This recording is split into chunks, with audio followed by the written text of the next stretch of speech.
Good morning everyone. Good morning, sir. I am Vian Rose Bolito, and the report that I've been tackling for today is all about formal assessment. So, before we proceed, here are the contents of my report. So, we have definition of formal assessment, example of formal assessment, types of formal assessment, and the last is the lesson summary of formal assessment. Now, let's tackle first the definition of formal assessment. So, formal assessment are systematic pre-planned or advanced tests that allow us to measure how well a student mastered learning outcomes learning. So, dito po sa formal assessment is pre-planned siyang test na kung saan advanced na ginagawa ni teacher, and it is a measure how well a student mastered learning outcomes learning.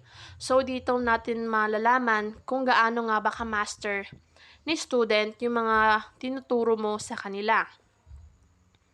And also, formal assessment provide a way to know what student know. And also, a formal assessment is a data-driven method of evaluating students, usually with well-defined grading parameters. And formal assessment produce results that have a significant effect of a learner progress. So, sa formal assessment din po is nag-evaluate si teacher ng mga grading or mga grade na ini-evaluate niya yung mga grade ng student. Now, let's move on to the example of formal assessment. So we have achievement test, aptitude test, criterion reference test, norm reference test, and last is the standardized test. Now, let's tackle first the achievement test. Achievement test, which assess the level at which student is learning.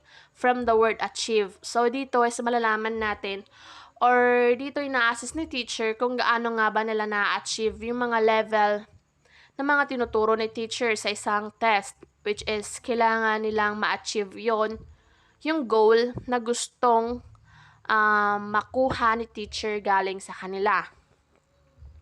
Next is the aptitude test.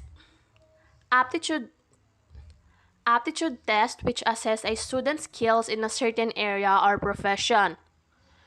Or it is a test will predict where the student will likely succeed. So, sa aptitude test na po is parang nakakapag-predict na yung student kung ano nga ba yung mga susunod na mga test na gagawin ni or yung mga ipapagawa ni teacher na kung saan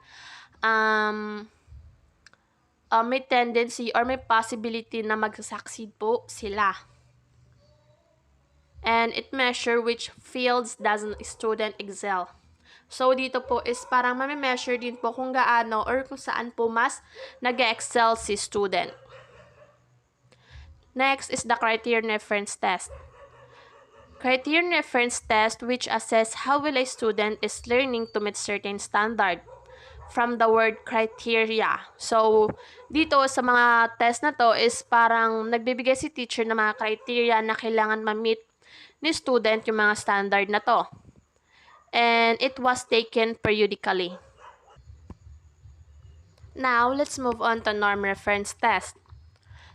So, norm reference test, which assess how well a student is learning compared to peers. And it is a test that's scored on a basis of standard level of accomplishment by the whole group taking the test. So, dito po sa norm reference test is kung paano nga ba ma-assess ni teacher or kung paano nga ba ito or ito yung test na kung saan ipag-compare si one student to the peers. Pag sinabi natin pong peers, ito yung may mga kagrupo. And kung napapansin nyo po, naka-bold na kung saan norm reference daw po is whole group taking the test. Now, let's move on to standardized test. So, standardized tests are valid, realizable, and objective. So, it was made by expert. So, itong standardized, pag sinabi po natin standardized, di ba po parang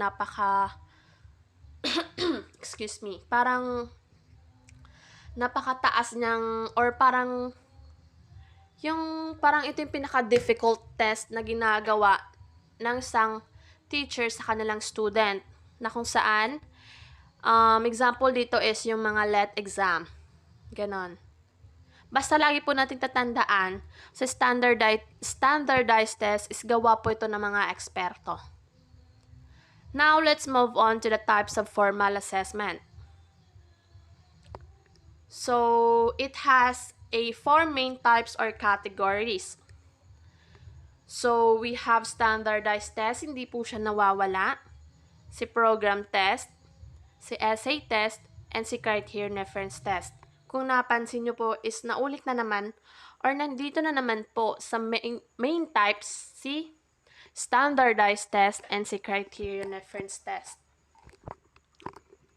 Now, let's tackle first the standardized test. Standardized tests are formal assessment that assess student based on a standard of learning that is in the same across large set of student. In short, made by expert. So, may mga example po dito sa standardized test, pero sa Amerika po itong mga test na ganito. So, hindi ko na po sila i-discuss. Now, let's move on to program test. When we say program test, it is a test or teacher-made assessment that measures student learning of a concept, lesson, or unit. They are usually unique to a teacher or class and use rubric to ensure equal grading.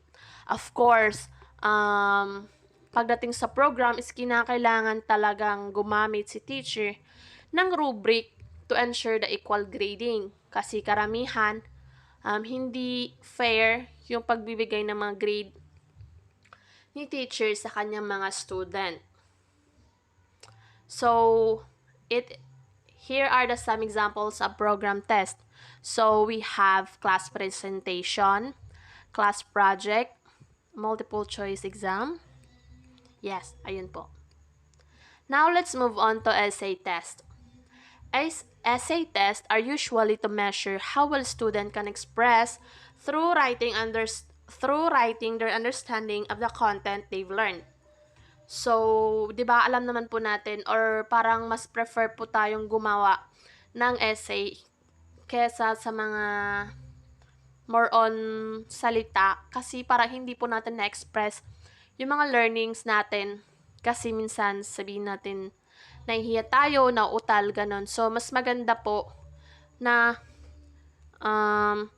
gawin natin tong test gaya ng essay.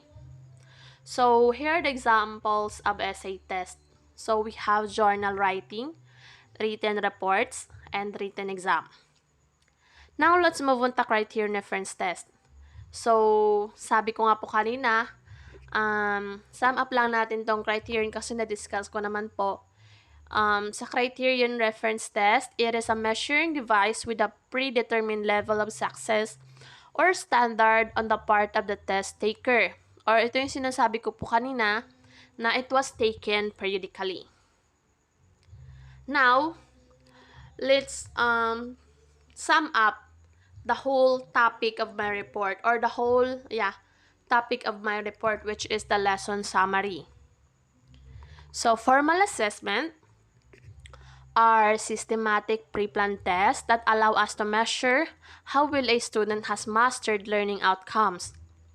And it provides a sense of validation for students, especially when they perform excellently in a test. The goal of formal assessment is to measure the amount of knowledge that students have retained from what they were taught. And the four common types of formal assessment are standardized test, program test, criterion reference test, and lastly is the essay test. And that would be all, and this is the end of my report, sir, and thank you very much and for your listening, guys. Bye bye.